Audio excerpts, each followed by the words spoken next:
하나님 말씀 보겠습니다. 하나님 말씀은 사도행전 19장 1절에서 7절 말씀입니다.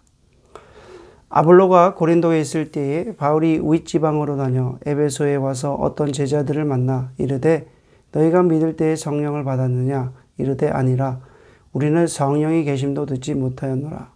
바울이 이르되 그러면 너희가 무슨 세례를 받았느냐? 대답하되 요한의 세례니라.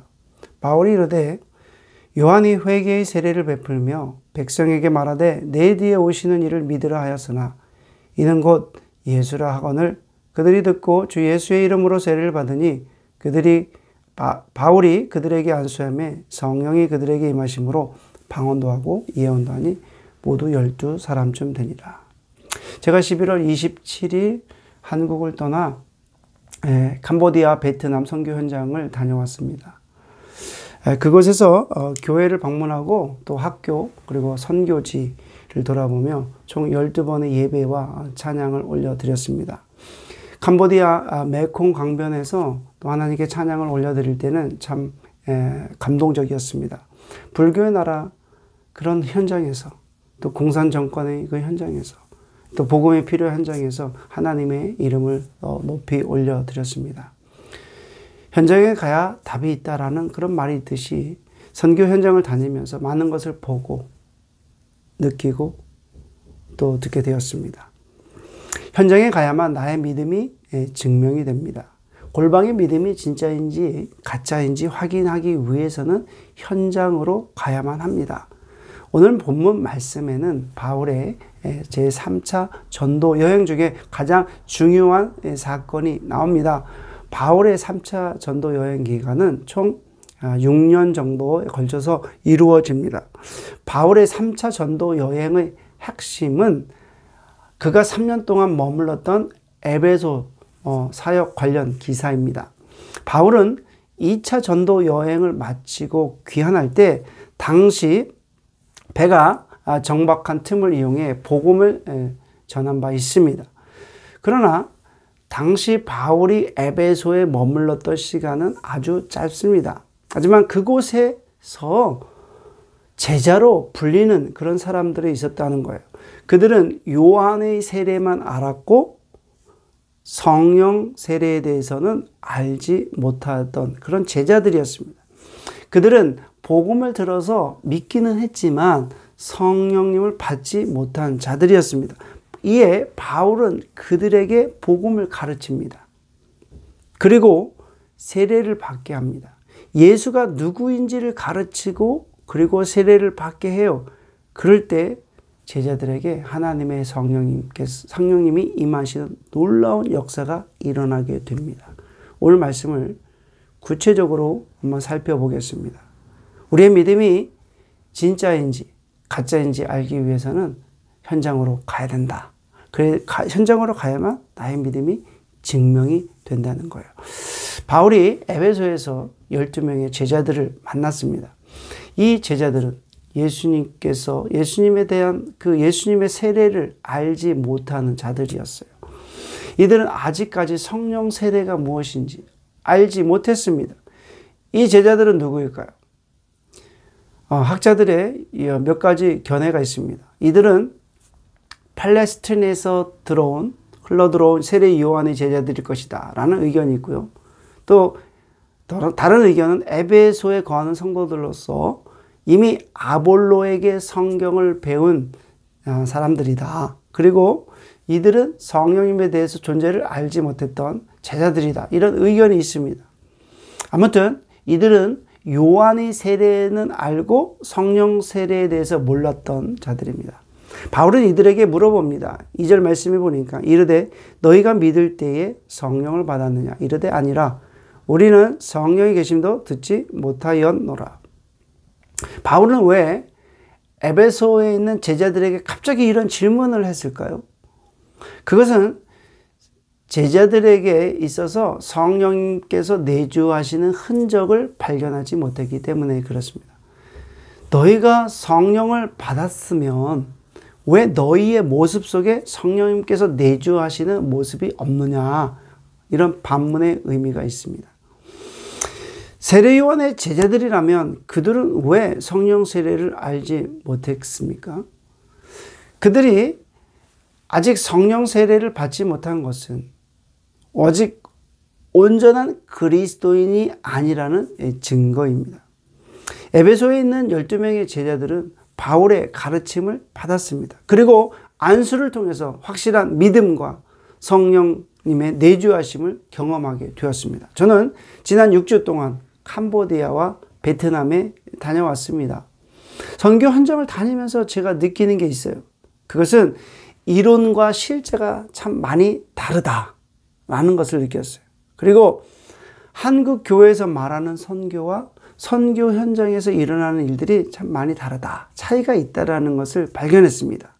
지금까지 제가 캄보디아에 5번 다녀왔는데요.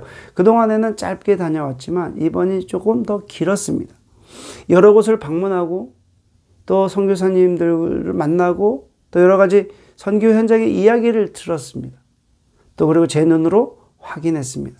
선교 현장을 눈으로 보면서 확인하면서 느낀 것은 한국 교회가 선교에 눈을 뜨고 세계 선교의 선교사님을 2번째로 많이 보낸 교회입니다. 그리고 많은 사람들을 동원해서 비전 트립 또 단기 선교를 갔습니다. 한국 사람의 특유한 어떤 열심이 있죠. 그리고 헌신이 있습니다. 그리고 가난을 국률이 여기는 그런 마음을 통해서 가난한 나라에게는 구제를 했습니다. 교회도 세웠습니다. 그럼에도 제 눈에는 선교 현장에 필요한 것들이 눈에 들어왔습니다. 그리고 좀 더 세밀하게 선교를 해야 된다는 것이 제가 깨닫게 되었습니다. 선교 현장을 이론으로 설명하기 어렵습니다. 직접 현장에 가야지만 그 이론이 완전해질 수 있다는 거예요. 세례 요한의 제자들이 자신의 삶을 회개하고 물 세례를 받았습니다. 그러나 그들은 성령 세례를 몰랐다는 거예요. 세례 요한은 분명히 예수님과 성령 세례에 대해서 언급했습니다. 그럼에도 불구하고 그들이 성령에 대해서 몰랐다는 것은 정말 놀라운 일입니다. 에베소에서 말씀을 가르쳤던 아볼로도 세례 요한의 세례만 알았고 성령 세례에 대해서 몰랐기 때문에 가르칠 수 없었던 거예요. 여러분, 얼마나 지도자가 중요합니까? 얼마나 교육이 중요합니까? 참 중요합니다. 영적으로 깨어있는 지도자가 필요해요. 선교지도 마찬가지입니다. 영적으로 깨어있지 않으면 선교사들도 언제든지 무너질 수 있다는 것을 보게 되었습니다. 영적으로 깨어있지 않으면 선교를 단지 그 비즈니스로 할 수 있다는 거예요. 영적으로 깨어있어야 됩니다. 그러면 에베소에 있는 12명의 제자들이 말하는 요한의 세례는 어떤 세례입니까? 요한의 세례는 오실 메시아를 기다리고 오실 메시아에 대해서 대망하고 바라보게 하는 그런 세례였습니다. 요한의 세례는 자신의 죄를 회개하고 메시아를 영접할 마음의 토양을 준비하는 그런 세례였다는 거예요. 그러나 성령 세례는 달라요. 성령 세례는 예수 그리스도를 영접하고 예수 그리스도를 나의 구주로 받아들이는 것입니다. 그래서 예수 그리스도의 십자가 사건을 내 사건으로 받아들일 때 성령님께서 내주하심으로 온전한 그리스도인이 되는 거예요. 세례 요한은 분명히 자신의 입으로 세례와 예수님께서 베푸시는 세례를 정확하게 비교를 했습니다. 자신이 주는 그런 물 세례는 회개함으로 죄를 씻는 세례이다.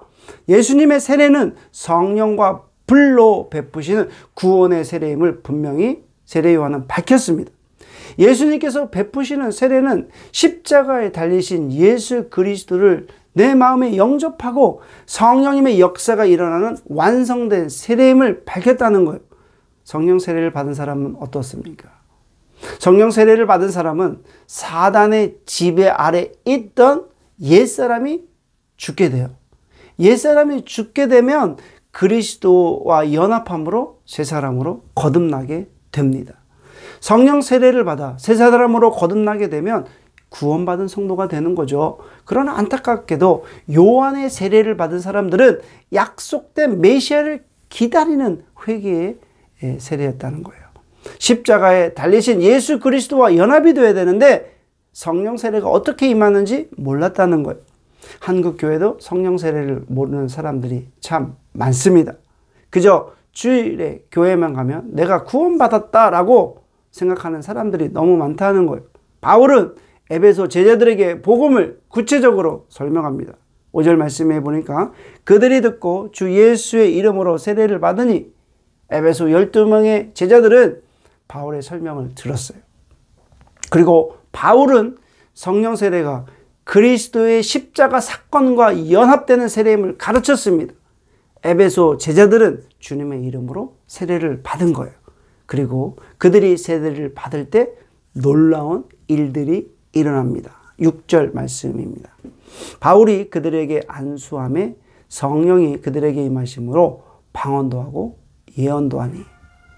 바울은 주님의 이름으로 12제자들에게 안수를 합니다. 바울이 안수한 이후에 성령님께서 제자들에게 임하십니다. 이들에게 방언과 예언의 역사가 일어나게 됩니다. 이들 12사람은 바울을 도와 이제 에베소 교회의 일꾼이 됩니다. 오늘 말씀을 통해서 선교 현장을 다녀와서 또 바울의 어떤 선교 현장과 비교해 보았습니다. 바울은 6년 동안 제3차 전도 여행을 하면서 수많은 곳을 방문합니다. 방문하는 곳곳마다 하나님의 복음을 전하죠. 그리고 그곳에서 성령님의 임재하심이 나타나게 되고 놀라운 역사들을 경험하게 됩니다. 저도 이번 선교 현장에서 일어나는 일들을 정리해 보았습니다. 가장 먼저 12, 12의 숫자입니다. 예수님의 제자가 12명이었고 또 에베소에 있는 제자들도 12명이었잖아요. 저는 여러분 이들은 성령 세례를 받았어요. 제가 선교 기간 중에 하나님께 올려드린 찬양과 예배가 12번이었습니다.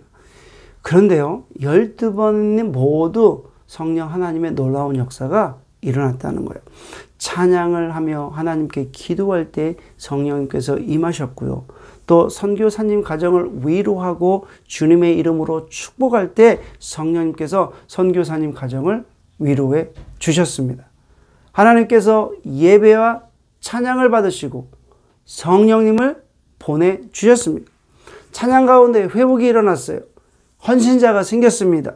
하나님 앞에 자신의 삶을 드리기를 원하는 캄보디아 형제의 고백이 있었습니다. 기도 가운데 함께 기도하는 가운데 하나님의 비전을 보게 되었습니다. 선교사님들이 연합하여 그 지역을 섬길 수 있는 힘을 허락해 주셨습니다. 힘이 다 빠져 무력감이 있을 때 하나님께서 성령님의 에너지를 공급해 주셨습니다. 너무나 감사한 일들이 일어났습니다. 오늘 말씀을 통해서 말로만 선교를 하는 것이 아니라 이론적으로 선교를 이해하는 것이 아니라 현장에 가서 자신의 믿음을 증명해 보았으면 좋겠습니다. 삶의 현장에 나아가서 나의 믿음을 확인해야 합니다. 선교 현장에서도 나의 믿음을 확인해야 합니다. 오늘 주신 말씀을 기억하시기를 주님의 이름으로 축원합니다. 아직도 성령 세례가 무엇인지 몰라 또 확신이 없다면 오늘 이 시간 주님 앞에 조용히 무릎 꿇으시기를 바랍니다.